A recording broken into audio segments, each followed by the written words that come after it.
Are we expecting to see a Conor that looked like Nate this last fight? Or are we expecting to see a better Conor than someone that looked like Nate? Because Nate did not look good. No, but Mike Perry did. And Mike Perry looked like a fucking murderer. You know what I mean? Like Mike Perry is a murderer. He's a murderer. And this is such a savage. You take a look at that, and when you're taking an older fighter, which Nate is now, and you're 21. You're 5 fucking years ago, July. So it literally will be 6 years. Yeah. But when you're it'll be 5 years. It'll be 5 years. When you're taking a younger fighter and putting them against the old dog, it normally doesn't end well for the old dog. Well, the thing is about Max Holloway is like Max Holloway isn't that much younger than Conor. He's not. But the thing is, Max has been in constant high-level competition the entire time. Won the BMF fight, beat Dustin, like constant high-level competition. That's right. It's a different thing. And I honestly believe him at 155 is the best thing for him. Absolutely. But he's not 155 in this fight. This is 170. But honestly, he might be better. How'd you foresee that fight, that rematch with Conor McGregor? It's going to be a tremendous fight. I think that we now get to see two guys that are adults, right? The first time they fought, they were children. Max was a kid, Conor was a kid. These guys are going to be grown men fighting in what will be...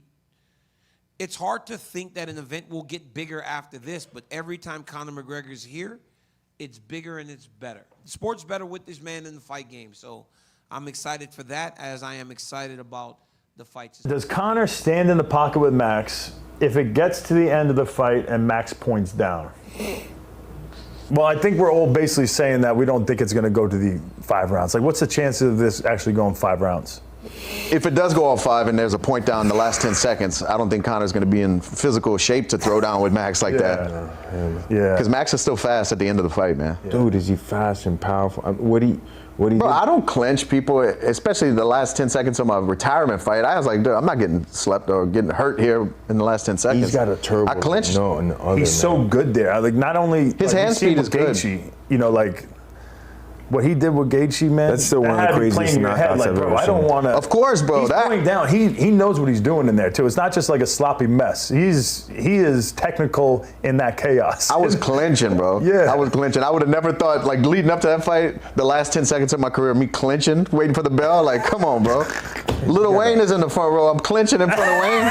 He's got a turbo like none other. Like round 4 and 5. I felt it. That's why I'm such a big Max fan. And I think Conor's so limited in this fight because after like a certain moment, Max is like warm in the cage and the volume just goes up. Instead of dropping off, it's like he threw 50 punches the first round, 50 punches the second round, and then he just turns that shit up, man. Yeah. And it's not for show. That point down, that 10-second thing, like Max is really cut from that cloth. He's going to give you the opportunity if you can land a shot on him. He's going to open up, throw crazy. Who wins, Conor McGregor or Max Holloway at UFC 329, July 11th? Holloway. Really? It's going to be dangerous for Max early, though. Listen, me and Conor aren't exactly friendly. But what I'm saying is, so I'm not saying this from a perspective of we're friends and we're buddies. He was the 2-weight division champion. You know what I'm saying? And yeah, he made all this money and all the rest of it. But the man's the most powerful tool. Yeah. And the guy that was there, all right, granted, it was a long time ago, 2016. But if the motivation's strong enough, he can come back and look really good. And yeah, he was flipping out at Max the other day in that interview. Did you see that? But he was playing the game. He was promoting the fight, hyping it up big time, and he looks good, like he looks like he's training and taking the camp seriously. And if he is doing that, I'm telling you. But I think Max is awesome on the feet, but Conor's got. Are you leaning towards Max Holloway for that fight? Yeah, he's already saying it. No.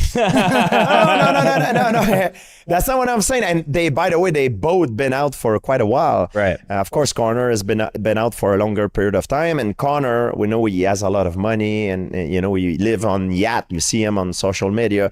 However, this is only social media. Sometimes the reality is different, but I think it would be a great fight. I love both fighters. I love to watch them both. I'm a big fan of both, and I think if Conor can put himself back into the grind and be hungry into that hell zone that he has to see it in a way that my Mystic Mac. We need Mystic Mac back, where he's just in. Yeah. To see like he's in the tunnel, but the light is after the fight. It's I have to go through that journey in order to see the light. But I'm not gonna put myself in the light until I'm done with the fight. That's if he put himself into that zone, we're gonna have it. Max is a durable fighter with great skill.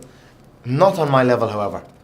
I am a level above. In fact, multiple levels above. How so? Skill-wise, mental-wise, physical-wise. We're at 170 pounds. There's a few facets into this. Max has been a busy body in the game. In fact, he's the most time spent inside the Octagon, 8.5 hours, which is a staggering amount of time. For me, I kind of look at that saying, it means you can't finish people, you know, so...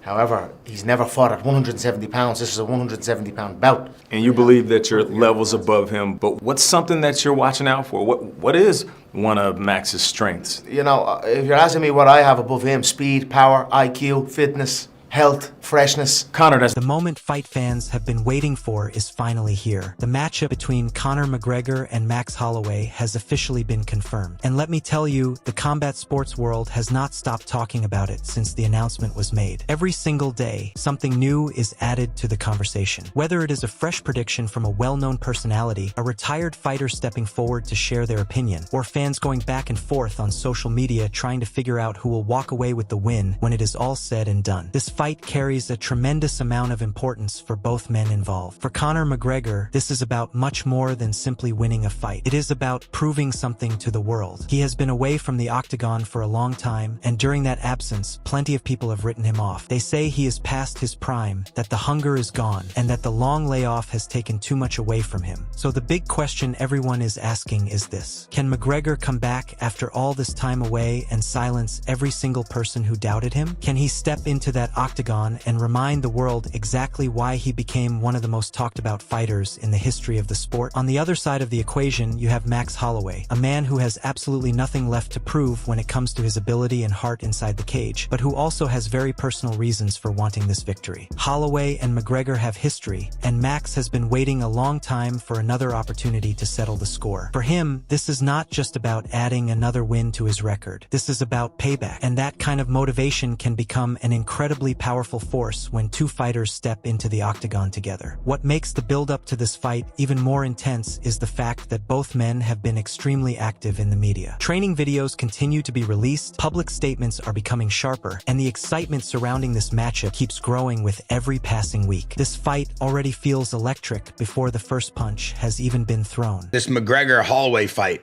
UFC 329, who wins that, McGregor or Holloway? Whoever loses is bad. It's just, Holloway can't lose to McGregor coming off the couch doing all the shit he's been doing. And McGregor can't afford another loss. If McGregor loses this fight, is he done? It depends how he loses. Got it. If it's like he gets steamrolled, it's just like, damn, dog. Really? It should probably... hang it up? Should probably call this one curtains.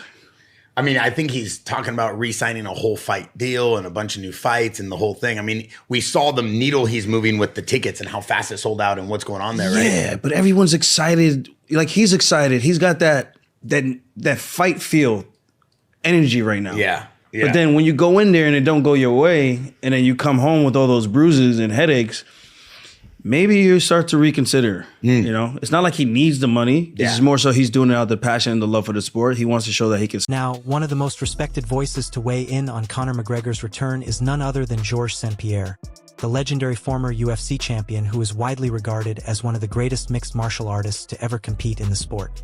GSP did not hold back when asked about his thoughts on McGregor stepping back into professional competition after such a long absence. St-Pierre made a point that truly gets to the heart of what this comeback is all about. He explained that, in his experience, one of the hardest things a fighter can do is find a way to climb back to the very top after already achieving everything. And when you look at it from that perspective, it makes perfect sense. Conor McGregor is no longer a young, hungry fighter struggling to make ends meet and fighting for survival. He is a man who has accomplished more than most fighters could ever dream of. The fame, the financial success, the endorsement deals, the global recognition, all of it already belongs to him. He has built an empire outside the world of fighting. So, according to St-Pierre, the real challenge is not physical. It is mental. When someone already has everything they could possibly want in life, finding the motivation to wake up every single morning and push themselves through the kind of brutal, punishing training that elite combat sports demand becomes an entirely different battle. The pain is real. The sacrifice is real. The grind is real. But the fire that once drove you has to come from a completely different place than it did when you were still chasing something you had not yet achieved. St-Pierre spoke from personal experience because he knows exactly what it feels like to reach the top of the world and still search for reasons to keep moving forward. He emphasized that the suffering involved in preparing for a fight at this level does not become any easier simply because you have a larger bank account or a more famous name. If anything, it becomes even harder because your mind begins to question whether all of it is still necessary. It's hard to, we talk about fighters that try to make a comeback. Something like Conor McGregor is gonna try to make a comeback. I think if he wants to be successful, because it's hard once you made it, you're a millionaire, you wake up in a nice bed, warm, to go back into a discomfort zone. But you need to be willing to do that. You need to be willing to go through an army of guys that are waiting for you in the gym to kick your ass. You need to go through that in order to prepare yourself the best you can for what the fight will be. And sometimes if you're wealthy, you're the boss, you decide of the condition on which you would be put into.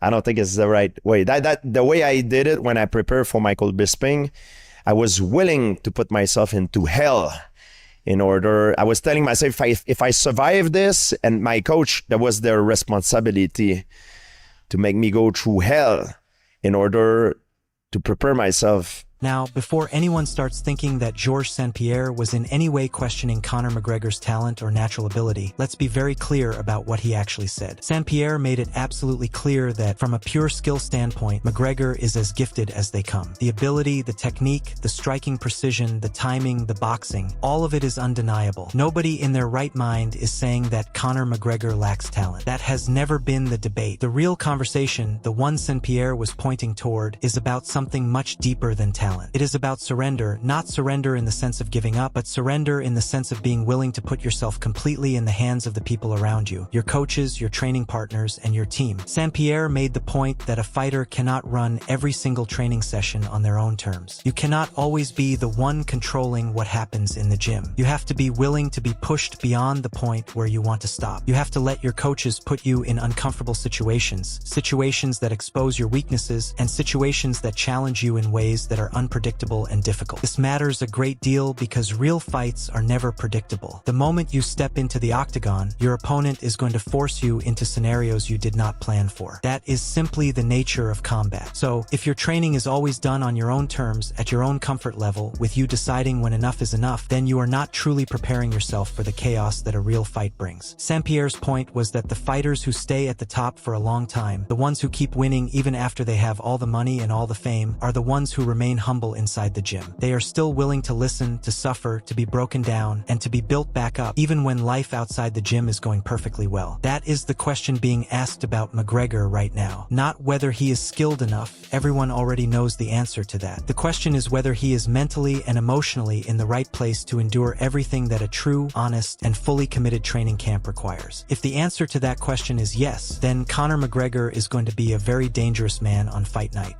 He certainly has the skills to do it if he really wanted to.